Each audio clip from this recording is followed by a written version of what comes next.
Adobo ako ng manok. Sariling katas lang po niya yan, tubig na yan. Nagisa na po yan sa mantika, bawang sibuyas. At nakalimutan ko po ang luya. Kaya ngayon ko palang ilalagay ang luya. Yan po. Tapos ilalagay ko na ang laurel. Ito po. O lalagay ko rin po siya ng siling panigang. Dahil mga lalaki naman ang kadalasan nakakain dito.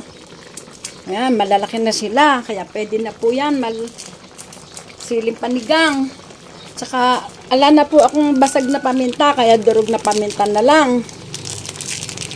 Yan po. Tapos, lalagay ko na din po itong pampalasa. Magic. Tapos, ilalagay ko na rin po itong toyo. Yan po, toyo. Kalahating bote na toyo. Tapos po, lalagay ko na rin ng suka. Kasi luto na po yung manok. Kanina ko pa yung pinapalambutan. Yan. Hindi po ito sponsor ng Dato Puti, toyo at suka. Yan. Marami-rami din ang toyo at suka. Kasi napakarami po ng sabaw. Yung asin pa pala.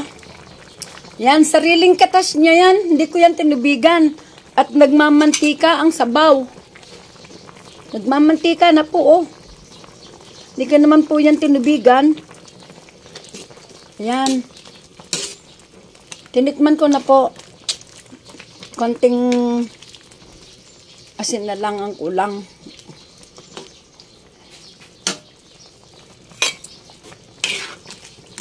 Para po mahalong mabuti.